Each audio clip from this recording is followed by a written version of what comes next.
And now we can finally get to the list.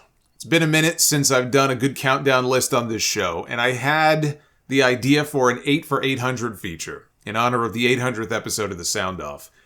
And the ongoing Bloodline story is the inspiration for the idea that I had, which is to talk about what I think are the 8 best storylines in WWE history.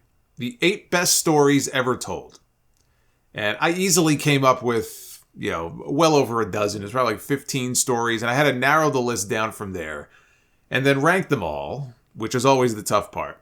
But the hardest thing was condensing it to just 8. So my 8 for 800 idea went out the window, and it became a top 10. These are the top 10 greatest stories ever told in WWE. And this being WrestleMania season, you'll see there's a lot of WrestleMania influence on this list. This list also, I will tell you right now, this list does not include the Bloodline. The Bloodline story is absolutely one of the best stories this company has ever told.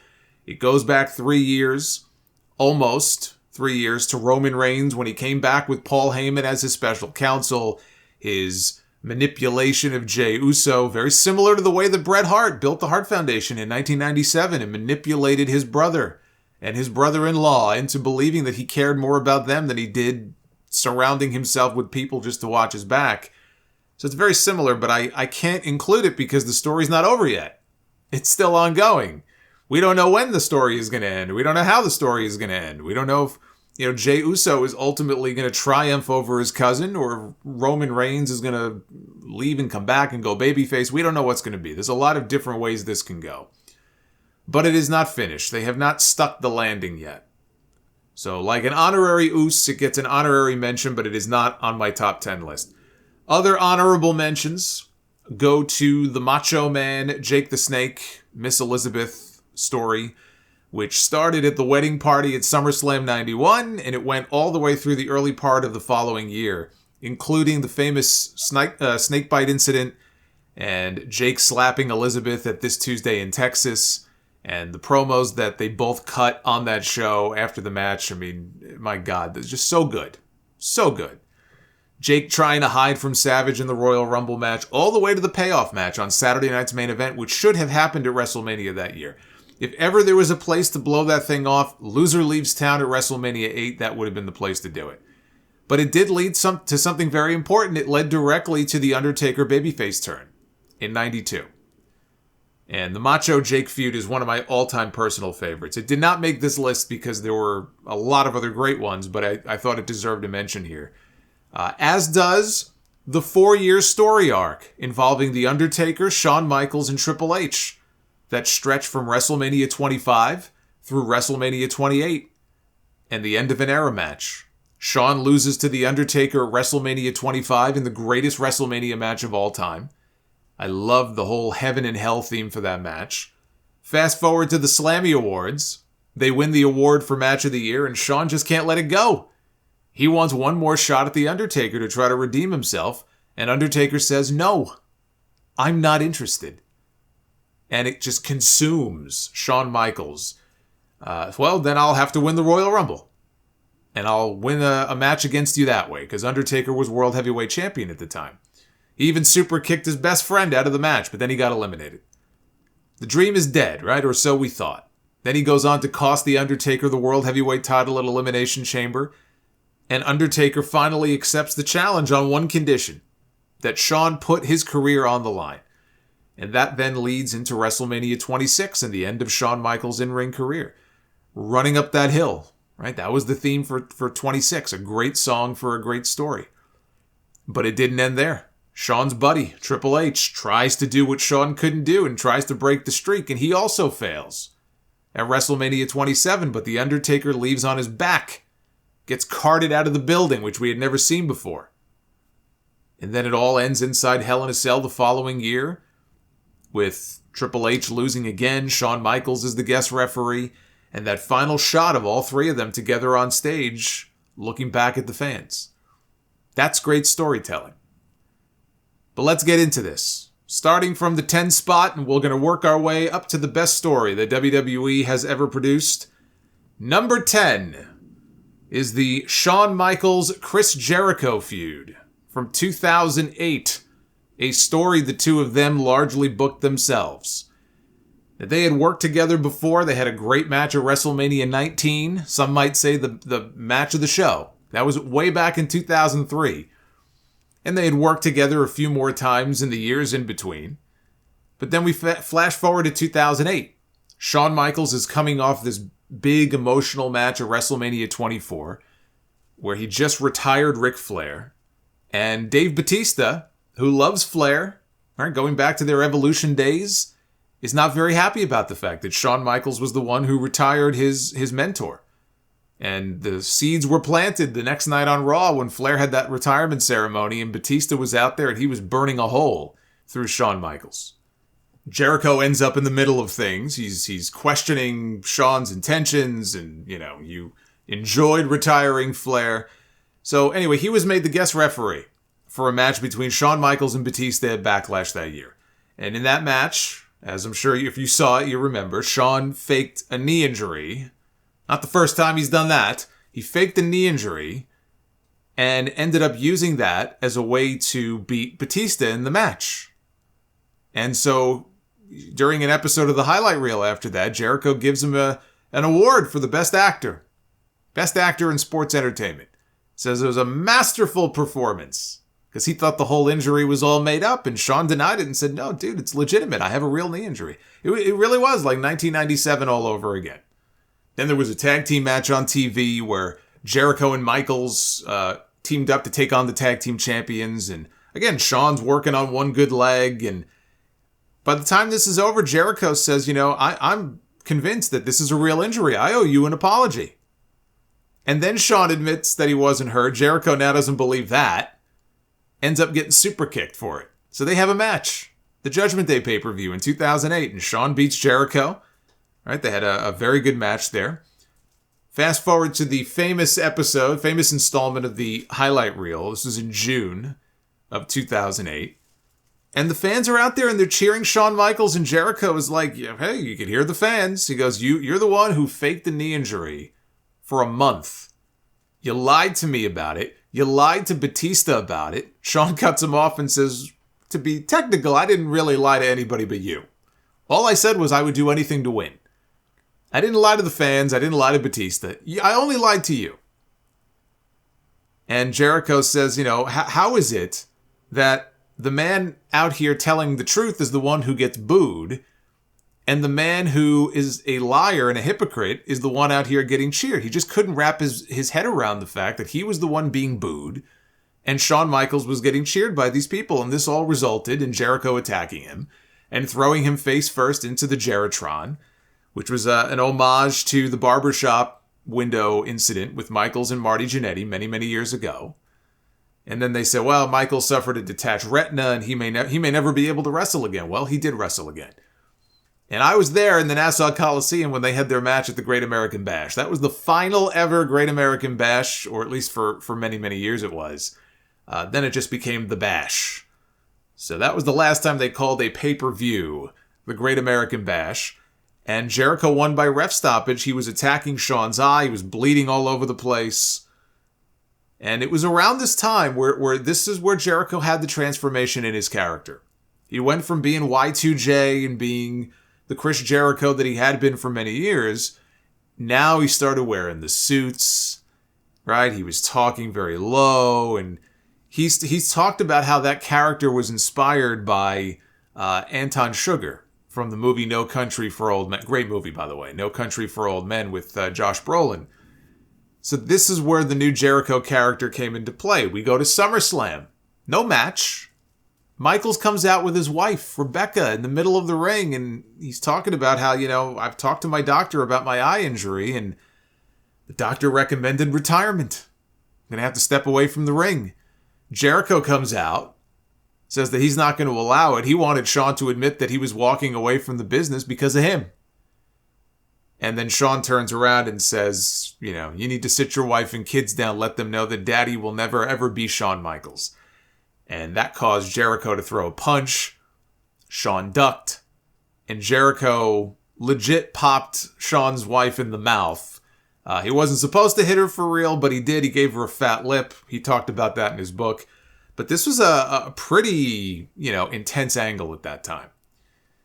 And they had a match at the Unforgiven pay-per-view in 2008. It was an unsanctioned match, so anything goes.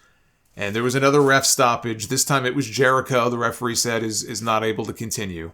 And yet later on in the show, CM Punk, who was World Heavyweight Champion at the time, he had been injured. I think he was attacked in the back. They had the championship scramble match, and Jericho ends up as the World Heavyweight Champion. And that then led to the ladder match in No Mercy in October. Truly was one of the best ladder matches in WWE history. They had a tremendous match. It ended with Jericho retaining the World Heavyweight title. But from start to finish, however many months that was, 6-7 months that this thing went on for, maybe 8 months. It's a tremendous storytelling between these two. And again, they largely were responsible for coming up with the week-to-week that they did in their feud. And I think it belongs in the top 10. Number 9 is Daniel Bryan against the Authority and the Yes Movement story from 2013 into 2014, which started with Daniel Bryan beating John Cena at SummerSlam in 2013 to become WWE Champion, only for Triple H and Randy Orton to screw him out of the title, call him a B-plus player. And even though their original plan may not have been to follow through the right way, the correct way, and tell the story the way that it should have been told, leaving Bryan out of the Royal Rumble match and originally slotting him in 6th from the top at WrestleMania against Sheamus. That's directly from Bryan's own book. In the end, they got to the right destination. CM Punk walked out, and that kind of forced their hand, because then Triple H had no opponent. But Punk walked out, and the fans had a lot to do with that too. The fans willed it into existence. They were relentless week after week after week in letting the company know where they wanted the story to go and that their booking of what they were doing was shit. They told the people behind the scenes in WWE through their voices every week where they wanted this story to go. And they got an entire WrestleMania changed. And in the end, them fighting against things the way they did, it made for a good story too. With him getting the shot at WrestleMania, he had to go through Triple H first in the opening match to earn a spot in the main event. He gets into the main event, and then the visual of him tapping out Batista in the Yes Lock to win both championships, and then getting the big confetti celebration in New Orleans, and even Michael Cole's call at the end of that show. The Miracle on Bourbon Street, right? This was an all-time great WrestleMania ending. Just a great end to that story. Number 8 is the story of Bret the Hitman Hart's heel turn. And really his entire story arc, I would say, from the Iron Man match at WrestleMania 12 all the way to the Montreal Screwjob, including the rise of the Hart Foundation in between. Bret Hart lost to Shawn Michaels at WrestleMania 12. And where the issues began in storyline, and some might say in real life, but I still say it was all an angle at the end of that match, was Shawn Michaels looking at Earl Hebner and telling him to tell Bret to get the fuck out of his ring so he can enjoy his moment. And Bret stormed to the back. He was not very happy after losing the championship, and then he disappeared. And we didn't see Bret almost for the rest of the entire year. He took many, many months off. There was some question about whether or not he would even come back. And a lot of drama when he showed up on Raw to announce that he was staying and he had signed a new 20-year deal with WWE, right? So the Hitman was back. Stone Cold Steve Austin had goaded him back. And he and Bret had a tremendous feud as well. But it wasn't very long. Bret saw the reaction to Austin and he realized that things have changed. And someone like Steve Austin flipping people off, mouthing off to people, the anti-hero, was now the hero. And he got a title match with Sid at the In Your House pay-per-view in December, and he got screwed. Shawn Michaels was on commentary. Sid pie-faced him. Shawn tried to get involved. He inadvertently ended up costing Bret the match. Bret gets screwed. Bret goes to the Royal Rumble at the Alamo Dome. He wins the Royal Rumble technically, but Austin throws him out. Referees didn't see Austin get tossed to the floor. Bret Hart got screwed out of a Royal Rumble win in 1997. Then he quit. He showed up on television bitching about how he had gotten screwed and he quit, but then he came back. He wins the championship. After Shawn loses his smile and the title is vacated, Bret wins the title in a Final Four match on pay-per-view in February. The very next night, Stone Cold comes out, hits him in the head with a chair, and screws him out of the WWF title. Then Bret gets one more shot about a week. Right? It was about a week, I think, before WrestleMania. A week or two before Mania. He gets a cage match on Raw against Sid for the championship. And the title is practically within his grasp. Has the match won almost. And again gets screwed out of the championship. And this is where, when the match was over, Vince McMahon climbs into the ring to interview Bret. You've got to be terribly frustrated. Extremely frustrated over what has just happened. And Bret shoves Vince down on his ass. And he cuts that scathing promo. That scathing worked shoot promo, cussing up a storm. He's the reason, that whole segment is the reason why Raw has a 7-second delay now. And it's just one of the all-time memorable segments in Monday Night Raw history. Then we go to WrestleMania 13. And we see the double turn. So not only do these two guys go out there and have one of the greatest matches of all time, they work the perfect double turn in this match. Now, the double turn is not a sudden thing, right? There had already been a shift, but this completed that shift. It was masterful how they were able to do that. Bret came in largely getting cheered, and he left to a chorus of boos. And then he came out on Raw, and he cut that promo on the American wrestling fans and told them all to kiss his ass. And he thanked and complimented all of his international fans in Canada and Germany and all across Europe and all over the world, except the American wrestling fans coast to coast, who he said can kiss his ass. And that is when he recruited his brother and his brother-in-law to join him to reform, well, I guess technically form a faction for the first time, to form the Hart Foundation. And the Anvil joined, and Brian Pillman joined. And that led directly into the whole US versus Canada angle that carried them really throughout the spring and summer of 1997.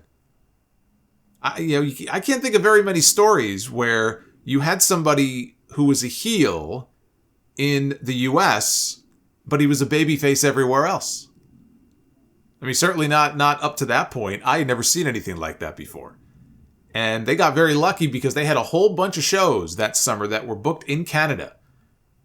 And those Raw episodes from Canada Men, when the Hart Foundation would come out, that place was on fire. And of course, the Canadian Stampede Big 10-man tag in Calgary, which is, I mean, just, you go back, just listen to you could see the camera shaking during that match.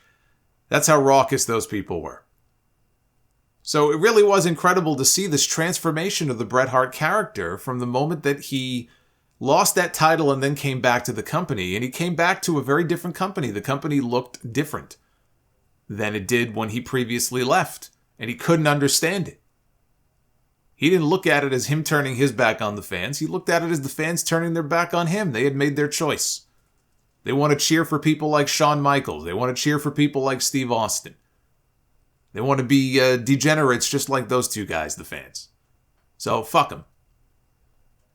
And then, of course, Bret wins the title to cap everything off, and then we all know what that led to in the Survivor Series in 1997, in November of 1997. But that whole character arc of Bret Hart's, from the moment he came back until the moment that he won the title and then got screwed out of it, was a work of art. An absolute work of art. Number 7 is the story of Evolution and the rise of Batista as a babyface. Evolution was formed many years earlier, right? It was formed back, I guess it would have been end of 02, right? End of 02, beginning of 03. My timeline may be a little off, but it was around that period that Triple H and Ric Flair recruited Dave Batista and Randy Orton.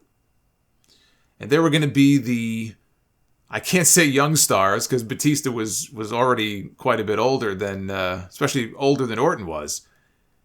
But, Evolution, each one of them represented something different. Obviously, Batista was the big powerhouse. Orton was the up-and-coming blue chipper. Flair was the resident veteran. Triple H was the reigning world heavyweight champion. I was never a huge fan of Evolution, but I think the last leg of this story was fantastic. You had Triple H kicking out Randy Orton, kicking him out of Evolution after he won the world title at SummerSlam in 2004. Right? They had him up on his shoulders, Triple H giving him the big thumbs up, and then he turns his thumb down. And Batista drops him with an electric chair. They excommunicate Orton from the group. This did Randy Orton no favors. So he ended up doing all right for himself, I would say. But they did not do him any favors in the way that they booked this whole thing. And I know the original idea was that Orton would go to WrestleMania 21. And he would get his revenge and he would win the world title from Triple H. But along the way, something very interesting happened. Which is that Batista got over. And Batista got over in a way that I don't think they quite expected him to get over. They could see the story was kind of tilting in a different direction. And so it kind of left Randy Orton out to dry, in a way. I mean, he ended up wrestling The Undertaker on that show. I thought they had a pretty good match. But the story went from Triple H and Orton getting his revenge, to Triple H and Batista. And there were little hints along the way that they would drop on the television shows of maybe there being some distrust involving, on Batista's end of Triple H, but usually it would all end up being a swerve. And we ended up heading an Elimination Chamber match at the New Year's Revolution pay-per-view in 2005. And you had Edge in there, and Chris Benoit, and Jericho, and Randy Orton, and Triple H and Batista. And it was all about how loyal is Batista going to be to Triple H. There were questions about his motives and his desires going into that match. But there was a point in the match where Triple H could have saved Batista from being eliminated. He almost went to go help him, but then he stopped himself. And he played dead in the corner and he let Batista get pinned so that he would avoid having to fight him. This was all part of the story. Triple H ended up retaining his title. Then you had Triple H and Ric Flair on television after Batista won the Royal Rumble to earn a title match at WrestleMania, doing everything in their power to encourage this man to go after JBL and the WWE title. And they even did this whole elaborate angle where Triple H hired a JBL lookalike in JBL's long stretch limo to try to run down Batista one night on Raw. Batista said, "I'm going to SmackDown," right? They were trying to get him to make the choice to go after the SmackDown title and to leave Triple H alone, to leave the World Heavyweight title alone, because he did not want to fight this man. But it all built to the contract signing segment. Once Batista became hip to what was going on, he's not stupid. There was no dumb babyface syndrome here involving Dave Batista. He had the classic moment, he has got the contracts, right? He's going to make his decision. Triple H and Ric Flair, they're giving him the big cheesy smiles and the thumbs up. And Batista gives the thumbs up, and he does to Triple H what Triple H did to Randy Orton. And he turns the thumb down, and he ends up powerbombing Triple H through a table. And then they went and they did over 1 million buys at WrestleMania that year, with Triple H against Batista on top in the main event. This was the night they established Cena and Batista as the guys that they were going to build this company around. And to his credit, Triple H put Batista over 2 more times on pay-per-view that year to solidify him as the top dog, because that was Triple H's choice. He had made the choice. He had handpicked this man. So, of course, he was going to do everything in his power to make him look good. Otherwise, it makes Triple H look bad if it doesn't work out and he doesn't get over. He did everything he could to help Batista get over. And he made him a star. That's why when Batista came back a few years ago, WrestleMania 35, he said, "I want this to be my retirement match. I want to work Triple H and I want to lose. I want Triple H to beat me at WrestleMania. Like I beat him. Because without him and his support and him handpicking me, I wouldn't be where I am today." He owes everything to Triple H. So the Batista story that they told did big business, and it was a lot of fun to follow. Now, number 6 on this list is the saga of The Undertaker and Kane, and the introduction of what would end up being one of the longest, most successful characters ever in WWE history. It started in 97, fairly early in the year. I'd say maybe like mid-97.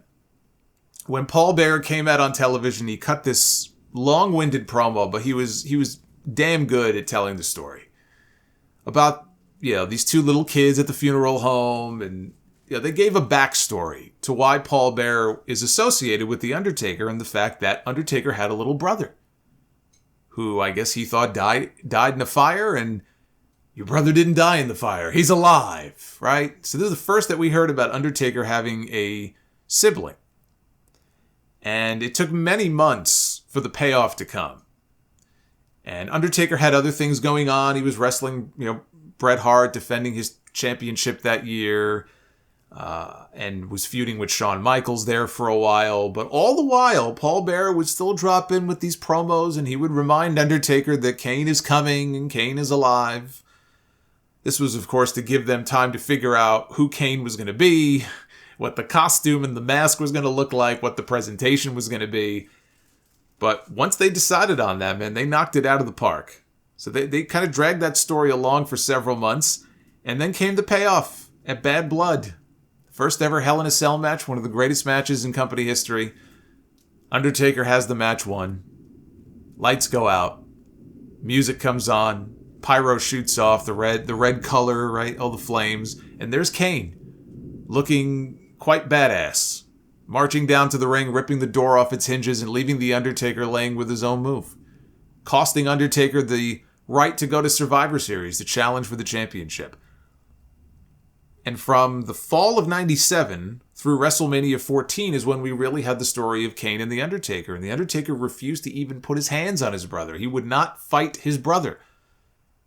This is a story that has played out many times in WWE. It played out here. It played out before this with Bret and Owen. It's playing out right now with Rey Mysterio and Dominic, only it's father and son instead of brother and brother. But this is a story as old as time. Wouldn't fight his brother. Then it looked like the two of them were actually on the same page until we had the big swerve at the Royal Rumble. And Kane set a casket with his brother inside on fire. That was enough to get The Undertaker to agree to a match. You tried to burn me alive. I think I will fight you. And they had their match at WrestleMania 14. It took 3 tombstones. Nobody had ever absorbed, I think, 1 tombstone before, let alone 2 or 3, but that's what it took for Undertaker to beat Kane at WrestleMania 14. And of course, they had the Inferno match after that. None of these matches were very good, but the story, it really did breathe new life into the Undertaker character. And look at what it produced. One of the most enduring gimmicks and characters in company history. Who the hell knew at that time that this Kane guy was going to stick around for 20 plus years? How many guys, how many big giants have come and gone? How many people have they brought in to feud with The Undertaker who have just come and gone and have disappeared on to the next one? Nobody could have predicted. Kane himself could not have predicted that the gimmick would get over the way that it did and that he would still be around after all these years. Now, the writing got ridiculous after a while. I mean, I feel like they've changed so many aspects of this story. So it kind of soils things when you look at how much they sort of convoluted the story over the years. But that initial story and that initial period when Kane first was, being teased and then came in, that was great storytelling. Now we get to number 5 here on this list. In the story of Hulk Hogan and Andre the Giant. And really, it's Hogan against Bobby the Brain Heenan and Andre the Giant. The feud with Hogan and Heenan dates back to the AWA, when Heenan managed Nick Bockwinkel as the AWA champion against Hogan. Then it carried over to the WWF. It even carried over into WCW, where Heenan tried to warn us for years. He tried to warn us that Hogan was no good. He was selfish. He couldn't be trusted. Even when Hogan was walking to the ring at Bash at the Beach in '96, seemingly to help WCW against Hall and Nash, Heenan was the one who blurted out, "Yeah, but whose side is he on?" So in the end, Bobby was proven right. But early in Hogan's first run as the champion, Heenan proved to be the biggest thorn in his side. He managed King Kong Bundy and Andre the Giant back-to-back WrestleMania matches against Hogan. He managed Big John Studd against Hogan. He managed Paul Orndorff against Hogan. He tried everything he could. Even years later, Bobby is the one who, in storyline, brought Ric Flair into the WWF as the real world's champion to try to take on Hogan. I like that Bobby beat Hogan into the Hall of Fame, too. He beat him by 1 year. But it's the Hogan-Andre feud that drew the house for WrestleMania 3 at the Silverdome, and the biggest ratings that the company has ever done or will ever do for the rematch in '88 on NBC. Those numbers will never be topped. But it goes back years early. Well, and to be fair, it can't be topped. When I say it will never be topped, it probably wouldn't be topped anyway, but it can't be topped just because television is very different and you're never ever going to get 33 million people to tune in for a wrestling show on television in the age of streaming. It's just not going to happen. But it goes back years earlier when the two of them were friends and they would work tag team matches together occasionally. Andre was the first man to congratulate Hogan for winning the title and poured champagne on his head backstage in Madison Square Garden that night. And then one week, Hogan was presented with a giant trophy for being champion for 3 years. Andre came out to congratulate him. Then on Piper's Pit the following week, Andre was presented with a slightly smaller trophy for being undefeated for 15 years. And what does Hogan do? In the middle of this segment where Roddy Piper is out there interviewing Andre, he's got the trophy. Here comes Hogan onto the set, interrupting Andre to put him over and steal his spotlight and make it all about himself. A common theme of Hulk Hogan's career. I've always said the man was a heel masquerading as a babyface. I just didn't realize it when I was a little kid. So while he's talking about himself mostly, and what Andre has meant to him, Andre just walks out. He turns around and he leaves the set and he walks off. The next time we see them back together on Piper's Pit, Andre doesn't come alone. He's got Bobby Heenan with him. And they accuse Hogan of only being friends with him to avoid having to defend his title against Andre. And we got the famous scene of Andre challenging Hogan to a title match at WrestleMania and yanking the shirt off his chest and the crucifix around Hogan's neck. And Hogan was on his knees. He was in shambles, blood dripping down because he got cut on his chest. Blood dripping, and John Moxley's ear somewhere going off right now. But we see blood dripping down Hogan's chest. And just like that, the stage was set for the biggest match of all time. Not very often did you get to see a big match like this in WWE in a setting like that at WrestleMania that year. You know, Bruno and Larry Zbyszko at Shea Stadium, maybe, in 1980. But this was unlike anything they had ever done before. And the feud didn't end there. It continued through the rest of 87 into 88, including the twin Hebner angle, the evil Hebner angle, and Andre winning the title and then gifting it to Ted DiBiase, which led to Randy Savage winning it at WrestleMania 4 and then ultimately led to the Mega Powers story. So you see how significant this Hogan-Andre story arc really was. Number 4 is a story of sibling rivalry with Bret Hart against his little brother Owen. As great as the ring work was with these two, the story was just as good, and it spanned multiple years. And it's one that a lot of people could probably relate to. Now, I'm the older brother. My brother is about 5 years younger than me, a little less than 5 years younger than me. So I don't know what it's like to live in Big Brother's shadow. I live in no one's shadow. I am the shadow.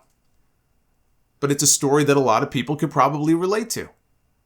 And it all kicked off at Survivor Series in 1993. It was going to be the Hart family, Bret and his brothers, Owen and Bruce and Keith, right? The teacher and the fireman, as Bobby Heenan mocked them and made fun of them. One of my all-time favorite moments as he's talking about Bruce Hart. He goes, Bruce? He goes, you get 9 months to come up with something and you come up with Bruce? But the Harts were supposed to take on Jerry Lawler and his Knights. Well, Jerry Lawler had a little legal problem that we won't get into. That's for another show. And Shawn Michaels, who had been suspended, supposedly for a drug test failure, was brought back. With the Knights as his men, as his partners in the match. That was a little weird, right? We still have the Knights, who were never identified. But we have the Knights and Shawn Michaels. But this is where the angle kicked off. Owen was the only Hart brother eliminated in that match. And the only reason it happened is because Bret was on the apron. He was sort of licking his wounds, and there was an accidental collision. And Bret got knocked off the apron into the ringside barricade. All the brothers rushed over to check on him. Owen's in the ring going, what are you doing? And he gets rolled up and pinned by Shawn Michaels. So now Owen is he's furious, he's embarrassed, he's the only one eliminated. He storms off to the back. And the Harts end up winning the match. Shawn Michaels ends up running away. After like 30 minutes, that's how the match ends. Shawn is like, I'm getting out of here. And he runs away and gets counted out. And the Harts win the match. Well, Owen comes back out to the ring while they're celebrating. He pulls Bret down from the ropes, and he pushes him. And they're getting up in each other's face, and Bret's trying to calm down Owen and defuse the situation. The brothers are trying to defuse. Bruce wasn't doing much of anything, because if you know the story, supposedly, Bruce was the one who thought he was going to get that spot. He wanted that spot. He wanted to be the one feuding with Bret. Bret is the one who went to bat for Owen and said, no. You want Owen. Owen should be the guy. And if you just look at Bruce's face, especially in the post-match, he looks like he doesn't want to be there. And I think it's because he's just upset because he knew that was going to be his spot. That could have been his big break. So Bruce wasn't really doing much of anything, but this is where it all began. And Owen is saying, I'm tired of him. Tired of being in the shadow. What about me? Right? And he just loses it. But then there's a reconciliation. Just in time for the holidays, we have a reconciliation between Bret and Owen. And it looked like everything was okay. And it led to a tag team title match at the Royal Rumble against the Quebecers. They were going to go for the gold. And Bret Hart suffered a leg injury. Kept on going, but it ends up costing them the match. And Owen is furious. He's not concerned about his brother's leg. He's pissed that they lost and that he was so selfish. All you had to do was tag me. Just tag me. And that's when Owen famously kicked Bret's leg out of his leg. And still, later on that same night, Bret goes on to win or co-win the Royal Rumble. Bret would not agree to fight his little brother under any circumstances. Again, what they're doing now with Ray and Dominic, right? I will not fight my son. Bret said, I will not fight my brother. Until finally he was pushed hard enough that he agreed to fight his brother. And we ended up with one of the greatest matches in WrestleMania history between Owen and Bret, with Owen picking up the shocking win over his older brother, only for Bret to then turn around later that same night in the main event and become WWF champion. Just like the Royal Rumble that year, Bret once again, by the end of the night, steals Owen's thunder. He steals his moment away from him. The ending of that WrestleMania, with all the wrestlers hoisting Bret up on their shoulders and parading him around the ring, while Owen walks out and just watches, and they zoom in on his face and you could see him mouth the words, what about me? On what should have been one of the best nights of his career, one of the best nights of his life, Bret steals his moment and nobody is talking about Owen. It's fantastic. Owen once again overshadowed by Big Brother. And that led to months of more feuding. Bret's former tag team partner Jim Neidhart comes back to the company, turns on Bret, aligns with Owen, helps him win King of the Ring. Here you had Owen following in the footsteps of Bret. Bret won the King of the Ring in 93. Owen wins the King of the Ring in 94. Anything you can do, I can do better. Then came the cage match at SummerSlam. Best cage match I've ever seen. Not a drop of blood was spilled. Not a single chair, not a single ladder, table, or kendo stick was used. I still think Owen could have had a run, even just a quick one, a run with the title and then drop it back to Bret. If Owen was ever going to be the champion, that was it. That was the time to do it, and they didn't do it. Now, I don't mean at SummerSlam. I just mean even if it was kind of leading up to SummerSlam, right? Because they had house show matches as well. You could have done it on a live event and then had him drop it back to Bret in the cage. That's what I mean. Once they didn't do it and they moved on, there was no chance Owen was ever going to be the champion again. But then you had Owen manipulating their own mother into throwing in the towel at Survivor Series and costing Bret the belt to Bob Backlund. Then they got away from the Bret and Owen stuff for the most part after that, but they were still rivals. They would still come back to them every now and then, or they were involved in the same match. All the way into 97 when they buried the hatchet and they formed the Hart Foundation, and Bret manipulated him, basically what he did, into joining forces. Number 3. We've cracked the top 3. Is a story of love. It is a story of hate. And a story of love again. With the Macho Man Randy Savage and Miss Elizabeth. From the day that she was introduced to the day they got married in the ring at Madison Square Garden. This was a story that spanned a total of 6 years. And 6 WrestleManias. From 1985 to 1991. With the most satisfying of payoffs after a long wait. Savage came into the company in 1985. All of the managers were vying for his services. They wanted to manage the Macho Man. They were crawling over each other week after week, making their pitch to manage Randy Savage. And then finally, on an episode, well, it aired on Primetime Wrestling, but they have all the managers in the ring. Macho Man's in the ring. And now he's on the mic and he's getting ready to introduce us to his brand new manager. He has made his decision. Only it's none of them. He introduces us to Elizabeth for the first time. As she comes through the doors, and there she walks out. The first crush to a lot of wrestling fans back then. She was absolutely stunning. And Savage would treat her like crap. He wouldn't hold the ropes for her. He would make her hold the ropes open for him. He would yell at her and intimidate her. He would pull her in front of him to shield himself if somebody was about to hit him. He was paranoid if anybody would get anywhere close to her. He was insanely jealous. This was art imitating life. Based on a lot of the stories told about him back then, he really was that possessive of her. And when she wasn't out there with him, he would supposedly lock her in his dressing room or in a dressing room just to make sure none of the boys could get to her and that she couldn't get out. That was the story with George the Animal Steel and his infatuation with her going into WrestleMania 2. But then came WrestleMania 3 and his Intercontinental defense against Ricky the Dragon Steamboat, which is a match that is still talked about to this very day. That really, I think, is where fans started to come around on Macho as a babyface. It wasn't an instant thing, but that match was so incredible. And I just think people also, they loved Elizabeth, and so having her also, I think, ultimately played a role in people cheering for Savage. But the fans started to sort of turn in his direction. And then came the angle later in the year on Saturday Night's Main Event that turned him babyface when he was being attacked by Honky Tonk Man and the Hart Foundation, hit in the head with a guitar. Liz got shoved down. Liz goes to the back to get help. The help that she brought out was Hulk Hogan. And that's how we got the formation of the Mega Powers. And then Savage goes on to win the world title at WrestleMania 4. He's got Elizabeth up on his shoulder with the title on her shoulder. It's the ultimate happy ending. Only it wasn't. We soon saw that same jealousy rear its ugly head again. He turns on Hogan, drops the title to him at WrestleMania 5. Elizabeth is no longer with him.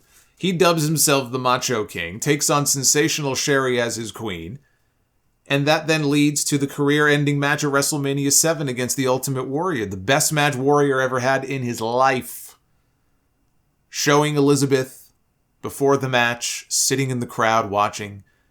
She had been off television probably for over a year at that point. All of a sudden, there she is. In the crowd, I guess she wanted to watch what could be Savage's final match. And he loses to the Warrior. His career is over, and Sherry is beside herself. She just lost her meal ticket. The gravy train is out of service. And she puts a beatdown on him as they cut back to show Elizabeth again, sitting in the crowd watching all this. Until finally she can take no more. She jumps the barricade, runs into the ring, throws Sherry out. Savage gets up, almost hits her when he turns around because he had no idea she was there. He has no idea who beat him up. Until he looks over, he sees Sherry being restrained outside the ring, screaming like a banshee. Elizabeth is in tears. Savage doesn't know what to do until finally he embraces her to a huge ovation. You thought the Kevin Owens and Sami Zayn hug on SmackDown last week got a big reaction? This hug got a big reaction. This was a hug that was years in the making. You had people in the crowd crying. Bobby Heenan on commentary wondering if one woman's shoes were on too tight. Maybe that's why she was crying. But what's great about this, and I did not pick up on this as a kid, but I have watched it 100 times since then, is that when she holds the ropes open for him, and he says no, and then he holds the ropes open for her instead, it's a great callback to the night that Savage first introduced her and she debuted on TV on Primetime Wrestling. When she went to get in the ring that night, they had all the other managers in the ring. Jimmy Hart went to go hold the ropes open for her. And Savage waved him off and told him, no, let her do it herself. And so now here, all these years later, you have this wonderful full circle moment where Savage says, nuh-uh, I'm holding the ropes open for you myself this time. And then came the wedding at SummerSlam 91, the match made in heaven. They had already been married for years. But now it was official in storyline. And the marriage did not have a happy ending, but they worked together in WCW. They at least seemed to be on good terms. It's a tragedy what happened to that woman. You know, without wrestling a single match for them, she was influential in 2 of the greatest stories ever told in WWE history. Which brings us to number 2 on this list. A story that borrows partially from number 3, but stands on its own 2 feet, and what a story it was. This was my favorite as a kid. It still is today. The rise and fall of the Mega Powers. Hulk Hogan, Macho Man Randy Savage, and Miss Elizabeth. This is a story, program, whatever word you want to use, that played out over the course of about a year and a half. Hogan stealing the spotlight from Savage, seemingly trying to overshadow him, or at least that's the way some people saw it. Until finally Savage just had enough. And, he allowed that jealousy and that rage to kind of boil over, and it led to a big money-making feud between the two of them. But you take it all the way back to that, formation of the Mega Powers on Saturday night's main event. October 1987. The first handshake. If you were a fan back then, I guarantee you tried to do the Mega Powers handshake with your friend. That's when it started. Fast forward to February of 88. Live on the main event, 33 million people. They did the big angle where Hogan got screwed after 4 years out of the championship. Andre wins. He gives the belt to Ted DiBiase. That's not allowed. The title is held up. They have a tournament at WrestleMania 4. Savage wins the championship. Savage wins the championship, but Hogan is right there. Hogan makes sure he's right there to steal at least part of his thunder and be out there for that moment. Fast forward to SummerSlam 88. We got Hogan and Savage, the Mega Powers against the Mega Bucks. Andre and DiBiase. Hogan and Savage win. Hogan, when the match is over, picks up Miss Elizabeth and he's celebrating with her. And Savage looks back at them. He's on the ropes posing, but he turns and he sees this. And he shoots Hogan a look that, would have turned him into fucking dust. And Hogan quickly tells Elizabeth, okay, go to Randy. And it's a very subtle, brief thing, right? It was a quick, fleeting moment. They posed. Everything seemed to be okay. But again, they're dropping little hints of what was to come. Survivor Series 88. Savage took a hell of a beating in that match. Hogan wins the match. Again, he's celebrating with Elizabeth. And Savage, this time, again, he's shooting him one of those death stares. He's pointing fingers at Hogan. You could tell things are about to get nasty. You go to the Royal Rumble in 89. Hogan accidentally eliminates Randy Savage. Savage gets back in the ring, gets up at his face. Liz had to get in there to try to keep the peace between the two of them. And then we had the big angle live on NBC, February of 89. It's the Mega Powers against the Twin Towers. Big Boss Man and Akeem. Liz, who never wrestled and never bumped, really, in WWE, took a wicked bump. She's standing outside the ring. Akeem throws Savage through the ropes. And Savage, ass first, just slams into her head and lands right on top of her. She took a hell of a bump. So Elizabeth is wiped out. And Savage is down too, but Hogan doesn't care about Savage. Hogan goes over to Elizabeth to check on her and make sure she's alive. And make sure that she's okay. He's waving to the back for help. Nobody comes out. You can get a fucking hangnail in the ring today. They'll have the paramedics and a stretcher dispatched to the ring in 10 seconds. They're just standing there on standby. This woman is wiped out. Nobody comes out. So Hogan picks her up in his arms. Savage, meanwhile, is back at the ring. He sees this. Hogan's leaving. He's taking Savage's woman, his girl, to the back. Savage is like, what are you doing? You're leaving me to die here. And now Bossman and Akeem are double teaming this guy. And they cut back and forth between the back and live action. Hogan's in the medic's room, trainer's room, whatever. Elizabeth is laying there. Hogan, he's playing this like this woman is near death. His acting here was something else. Of course, there was also a famous botch here because they're live. They're on live television. And Hogan didn't realize they were already back from commercial. So he had gotten very quiet, and he's standing there holding Elizabeth's hand, and he's speaking Carney. He goes, give me a countdown or something. Let me know the tizime. And then somebody said to him, we're live, and all of a sudden he starts crying again. And Elizabeth is telling him, just leave me, go help Randy. Randy's all by himself. And they show Hogan running back out. And Hogan rejoins the action, and eventually, he wants the tag. Savage gives him the tag, all right. He tags him and smacks him in the face. And Hogan can't understand. What are you doing, brother? Savage says, I'm done with you. He takes his belt, goes to the back. He leaves Hogan. Of course, it's Hogan, so he wins the match on his own, eventually. Goes to the back. The camera follows him all the way to the back. He meets up with Savage. Elizabeth is still laying there on the gurney. And Savage cuts this great promo on him, and he says, you've got jealous eyes. You are looking at me with jealous eyes. He goes, I'm number 3 in the Mega Powers. I should be number 1. You guys got me in the back seat.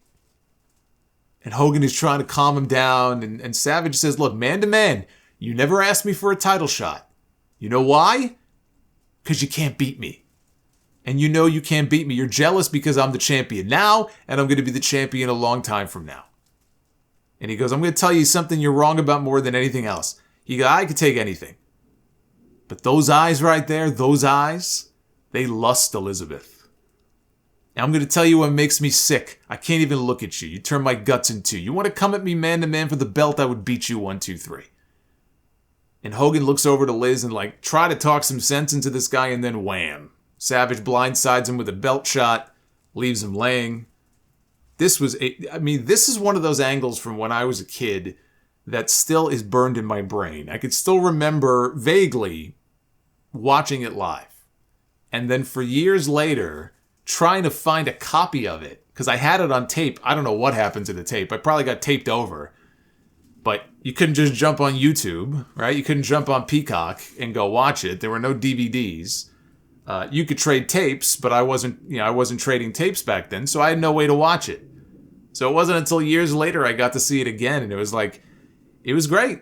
It was every bit as great as I remember. But here's another example of little brother syndrome striking again. I talked before about Bret and Owen. Literally, Owen was the little brother. But it applies here too. It always felt like Macho Man was playing little brother to Hulk Hogan and being treated like one. And one of the reasons the story works so well, just like the Shawn Michaels, Chris Jericho story from 2008, you had the villain, who you could argue really wasn't the villain at all, in Randy Savage, but he was portrayed as the heel, explaining his motivations and rooting those motivations in truth. Or at least you could understand where he was coming from. You might have even agreed with him. I look back on it now, I'm like, how is Hogan the babyface here? How is Hulk Hogan the babyface in this feud? Just like with Andre. How is Hogan the babyface? But Savage feels, justified in feeling the way that he did. This was a fantastic story that was told over a period of years. It was ultra successful, business-wise, for the company. Their Wrestlemania match, I feel like it deserved a bigger stage than Trump Plaza. If they could put Hogan and Warrior in the Sky Dome, they could have packed a similar-sized building for the Hogan-Savage match. And the feud didn't end there. It extended deep into '89. They brought in Zeus, and they headlined SummerSlam with a tag team match. They had Zeus, and as Zeus would say, Beefcake Barber. He was Hogan's partner. And then later on, there was another Hogan-Savage match, one more on NBC the following year with Buster Douglas as the referee. It was going to be Mike Tyson. But then Tyson got knocked out by Buster Douglas, so they used him instead. Probably got him at a discount, too. I doubt very seriously they told him and his people how much they were going to pay Tyson. So they probably got him for a nice little discount there. But the Mega Powers story has always been probably my favorite. Or certainly my top 2 favorite stories and feuds as a wrestling fan that I've ever seen. Which leads us to number 1. There's only one spot left on this list. And if you see what I've mentioned and not mentioned, you could probably figure out what it is. The number 1 greatest and most successful storyline in WWE history was the ascent of Stone Cold Steve Austin in his feud with the owner of the company, Mr. McMahon. Austin versus McMahon takes the top spot. You have the employee raging, well, I guess technically he's an independent contractor, but we won't split hairs here. The employee raging against his boss, raging against the machine. It is a story as old as Ric Flair, and it is one that almost everybody can relate to. Very few times, though, can you say that it changed the course of an entire company as drastically as this one did. And I would argue it all started when Owen Hart dropped Steve Austin on his head at SummerSlam 1997. Him dropping Austin on his head led to Austin not being cleared to wrestle. And ultimately, that led to the very first stunner in Madison Square Garden the following month. He had already stunned Jim Ross. He had stunned Jerry Lawler. There was only one announcer left. And by this point, they were pretty openly starting to acknowledge on television that year, and even the year before, I think, that Vince was more than just the announcer guy. But that first stunner came from Austin, who wanted to wrestle, and Vince would not let him wrestle and said, look, we have to look out for your health and your best interest. Austin didn't want to hear it, so he dropped him with a stunner, and Vince flopped around like a fish. Then came the Montreal Screwjob, and the official birth of the Mr. McMahon character. And there have been so many memorable moments from this. The very first stunner, the tease of a match between the two of them on Raw that popped a big number and led to the first show that beat Nitro and ended the streak after 80 some odd weeks. The cement truck pouring the cement into the Corvette, the Zamboni, which is my personal favorite, the bedpan attack with Dr. Austin in the hospital, the beer bath, the cage match. Finally, we got them one-on-one the following year at the St. Valentine's Day Massacre, and all the hijinks in between. Those are the ones that people remember the most, but there was a lot of hijinks in between all of that. And really, it ended with the end of an era First Blood match at Fully Loaded in 99. I mean, that really was the climax of this feud. When Vince came back to television, he was a babyface. He was feuding with Triple H. Austin even helped him win the championship. He helped Vince McMahon become WWF champion because they both had something in common. They were both effectively feuding with and hated Triple H. Austin, he was hurt. He had to go away to have neck surgery. He missed most of the year in 2000. And the Austin McMahon feud was never again the main focus of the show the way that it was in 98 and 99. But I think you do need to count the heel turn. Heel turn turned out to be a terrible decision, a terrible business decision, one that they tried to undo at the end of 2001 when Austin went babyface again, but the damage was done. Things were never really the same after that. But this right here, this was the key story that led to WWE's business turnaround, the story that led to the end of WCW's ratings dominance. Eric Bischoff has a whole podcast that's named after the 83 weeks that Nitro beat Raw. And he's able now to make money off of that podcast just based on that fact. The reason it's 83 weeks and not 143 weeks is largely because of Austin against McMahon. And the story that made the company more money than it ever had made before up to that point. It is the greatest story ever told in WWE history. And as somebody who followed it every single week, watching it on television and going to some of the shows, it was the most fun to watch. Being in the building for some of those Raw shows back then, it was like a party. It was so much fun. So there it is. The top 10 list of what I think are the best stories ever told in WWE with a few honorable mentions. I'm sure you guys will chime in with some of your own or that you think deserved a spot on this list. Again, everybody's list is going to be different, but this is mine.